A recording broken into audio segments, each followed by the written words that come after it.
Well, welcome to our first discussion of the trade deadline. The trade deadline, of course, is coming up here on August 1st, so it'll be here before we know it. And we know that the Arizona Diamondbacks are obviously in need of some things, right? We've talked about Mike Hazen saying that they were going to be aggressive, talked about obviously needing pitching and specifically starting pitching help, but he also brought up a power bat potentially being added. We know that they are still looking maybe for somebody for a third baseman or something of the sort, but we have the answer today. We have the answer that's going to cover both pitching and a power bat, and that is that the Arizona Diamondbacks should trade for Shohei Ohtani. Yeah. Are we crazy? Yes, of course we're crazy. Is it realistic? Absolutely not. But we are not here to bring you reason and logic. Jesse is That's fucking Jesse's traveling. job, That's Jesse's job. He's not here today. So we are going to abuse the privilege. Yeah, so we're going to talk about how Shohei is going to help the Arizona Diamondbacks win the World Series. But, I mean, seriously, trading for Shohei Ohtani, at what cost,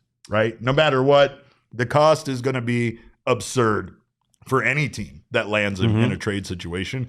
The Angels have already said, I believe Ken Rosenthal said during the All-Star game, that they have no interest in trading Shohei Ohtani and that they intend on keeping him and intend on trying to re-sign him and keep him long-term in Los Angeles. And we mean the good Los Angeles, not the bad place. Right. Orange County. Yeah. But what are your thoughts, first of all, on the Angels keeping Ohtani? Do you think they actually have a chance? I mean, I think they have a chance as the incumbent. I mean, you got to try if you're the Angels. You can't. I mean, this is the best player in the history of the game.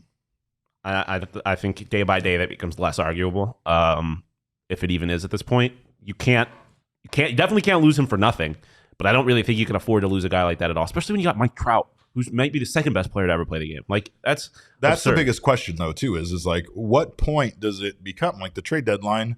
Obviously, happens on August 1st. So, like, at what point do you start to feel like maybe you should, you know what I mean? Like, because of course, once you get out of this period of time, like you said, the idea there is that you're going to end up losing him for nothing. So, do you try to extend him before the trade deadline, and then if that doesn't happen, then you trade him? Like, what are you doing as a GM of the Angels? I mean, that would be ideal, I think. But I mean, I understand. I don't know. There's really, you have to be honest with yourself and really think it. Like, do you really have a real opportunity to sign him? Right.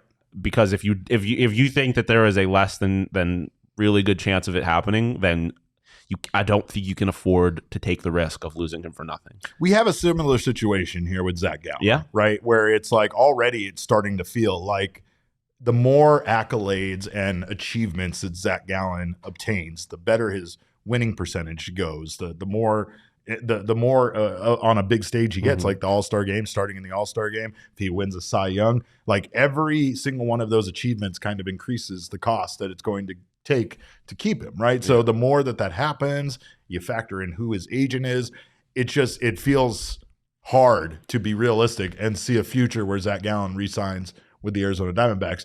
It's not because he doesn't want to stay here. It's mostly because of the absurd amount of money someone else is willing to pay him. Ohtani is going to get north of $600 million. That's insane. I mean, that's absolutely insane. Right? Yeah, it's absurd. Yeah, I mean, he's gonna demand a lot of money. So you obviously, and like that feels immediately like the Diamondbacks are kind of out of contention for keeping him. Outside of this season, right? I don't think there's, even if they somehow, like, even obviously the trade is somewhat unrealistic, but I don't think there's any chance. I mean, the one thing they have going for them is that they're on the West Coast, kind of, and that clearly seems to be like a priority for them. So I guess they have a better chance than like the Brewers, or like the everybody Nationals. has a better chance than the Brewers. Yeah, but like outside of that, I mean, realistically, if I am an owner of a team, I would spend whatever money. I don't care. I would spend whatever money. I would lose money for Shohei Ohtani. I mean, there is a baseball fan. There is something to be said about the pivot that happens to your organization by bringing in essentially the best player currently to play the game. Yeah, I mean, when we say that, here's a list of Ohtani's strengths and weaknesses, just so you can get an idea of what kind of guy he is. Strengths, all. Weaknesses, none. That's it. He's the best baseball player of all time. He's adorable, and he will also beat you. Like, what worse combination is that? To get your ass beat smile at you by somebody that's just going to coyly and cutely smile at you while he's doing it. But let's take a look at his numbers, because realistically, hitting, he's one of the best in the league. And I don't mean just the American League. I mean in all of baseball. He's slashing 302, 387 with a 663 slugging percentage. That leads all of Major League Baseball. He also has a 1.050 OPS. That leads all of Major League Baseball. His 182 OPS plus leads all of Major League Baseball. And so does his 226 total bases. When you look at his numbers on the pitching mound, that's where things, I'm not going to knock him and say he's a bad pitcher. Yeah. Right. But he is a little bit more pedestrian or a little bit more of like on the good side and not on the great side. He wouldn't be the ace here. Right. He would not be the ace here. Correct. Yeah. He's 7-4 with a 3.32 ERA, a 4.02 FIP, and he has 11.8 strikeouts per nine. So his strikeouts are still strong. Yeah. This season, his walks are way up. His walks right now, he has 43 walks this season. That almost ties his season record of the last 2 years. Last 2 years, he's had 44 walks total for the entire season for both seasons. Sam Brennan in the comments says Zach Gallen knows Shohei's weaknesses. Yeah, he does. Yeah, so then come here, then no one will know your weakness. That's right. Yeah, that's another reason for him to come here. But I think really in the end, and looking at those numbers, the big question is he worth it? And when I say is he worth it for you to trade for a half a season of Ohtani? Okay. Just because then I can have a Shohei Ohtani D-backs jersey. Anything is worth that. I didn't think about that. I mean, that's a good point. Yeah, man. He turns this team into a World Series contender. He's the best player in baseball. It fills two massive needs at once. You get a right-handed right-handed power man. Is he righty? Why am I blanking on? I believe so. But, right? Yeah. Sorry, I have it up right here. Bat's left, actually. Okay, never mind. But regardless, you're getting a power bat and a legitimate second/third pitcher. Yeah, like if you're trying to win a World Series this year, then yes, it solves all of your problems. Yeah, like if you're trying to win a World Series this year, then you do it 100%. I don't think there is. And again, it's Shohei Ohtani, man. Like I don't think there is a cost. What are you willing to give up for him?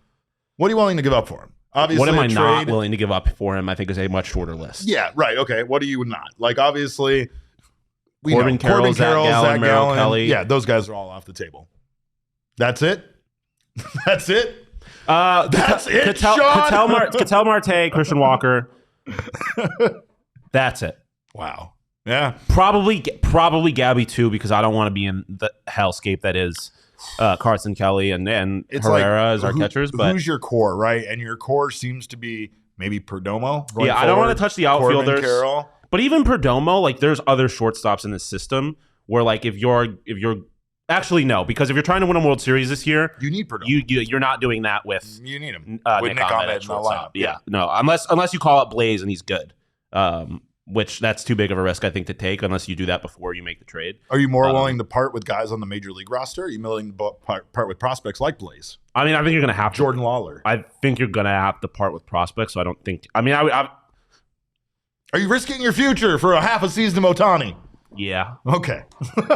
Yeah. Just because I think you have a very. This is what happens when Jesse's not here. We go insane, and yes, we'll trade everything. I think you have a very good chance of being a very good of being a World Series team. Yeah. And I mean, there's people in the chat saying like Drew Jones. I don't know where his value. Like I just don't know. I don't know how the GMs value the D-backs prospects. But like, yeah, I agree.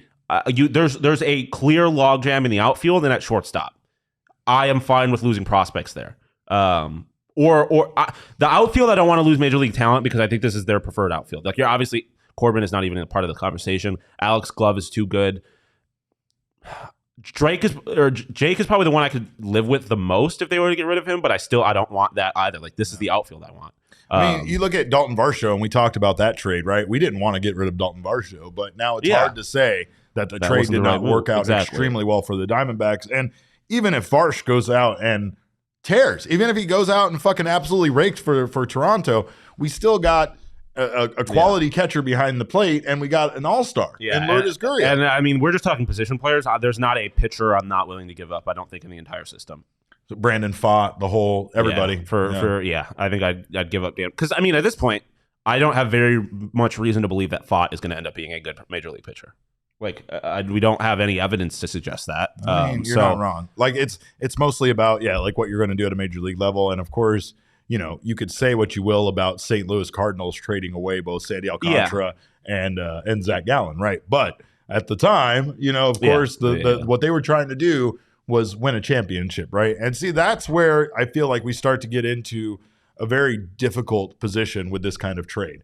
And it's not just this trade, but it's going to be any trade for a top tier talent, even someone that brings much less to a team than Shohei Ohtani does. Because like we said, Shohei Ohtani just checks all the boxes for what the Diamondbacks need at this point, right? But when you talk about, the other trades are going to cost a lot. And it's indicative of the situation that the Diamondbacks are in and Mike Hazen is in, where this team got better or good faster than they thought they were going to be. So now here they are in a position where this year, I'm not going to say that they were going to coast. Obviously, you're going to kind of adapt and do what you're going to do based on how the season goes. Yeah. But they probably weren't planning on having this kind of major decision to make in regards to a trade that's going to potentially push them over the edge and make them a World Series contender. Yeah, and I think the thing that's important to bring up in this conversation is because we're talking about Shohei as a rental. Damn near anyone you get is going to be a rental. That's why they're getting moved at the trade deadline. Like, that's kind of how this works. We talk about whether it's Stroman or any, like, most of them don't have term on their contract. That's why you're going to be able to get them at the deadline. So, like, as far as the rental thing is concerned, Shohei is you're renting a fucking Lamborghini. Like, it's the best rental you're gonna get. And I mean, and I don't think you can really move like this. But Benjamin makes, I think, an interesting point that the Dodgers are obviously a part of the conversation to get him next year. If you have an opportunity to get him and win a World Series before they get him, it'd be pretty nice. Like, it would make it a lot easier to swallow seeing him in a D-backs jersey if you win a World Series with him first. Yeah. I mean, and Gurriel is a rental. Yeah, you're right about that. But I feel like Gurriel was also not a throw-in for Ohtani. Yeah, he wasn't the focus of that trade as much as Gabriel Moreno was. But you're right. And I mean, now they have that decision to make as far as Gurriel goes, because I'm sure maybe he wasn't a high priority to re-sign, but after the way he's played this year, maybe he is, right? I will say that the Seattle fans chanting "Come to Seattle" during the All-Star game, that was a nice try. It was awesome. We appreciate that. He's been on record saying how much he likes to spend summers there, or I guess winters there, off seasons there. He said, every time I come here, the fans are passionate. I've actually spent a couple of off seasons in Seattle. I like the city. It's good. Man. Seattle is not a city that I'm like, where am I? I am a millionaire. I'm going to spend my summer somewhere. Like, I don't immediately think Seattle. So he likes Seattle, man. Pacific Northwest is incredible. I enjoyed my time there. I was looking at flights last night, just looking at shots of the stadium in Seattle. Yeah, he was like, well, I was talking to him about Pike's Place and all that. Yeah, I'm ready to go. We're going. But of course, as far-fetched as this is, the Diamondbacks are going to have some decisions to make when it comes to who they go after when it comes to the trade deadline. Trade deadline here is approaching very quickly. We have 18 days essentially until the trade deadline hits after today.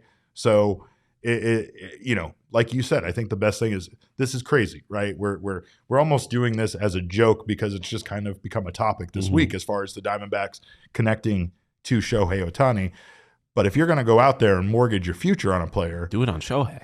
Mortgage it on the best possible player that you can find, I guess. 100%. I mean, that's the reason. And if you're going to make maybe more than one trade to bring in a power bat and a pitcher, maybe consider how much you're giving up to the Angels in regards for just a half a season of Shohei Ohtani. But we'll keep you posted on this, obviously fictitious trade that won't go through, and some more realistic ones once Jesse comes back. So make sure to keep it locked right here to PHNX.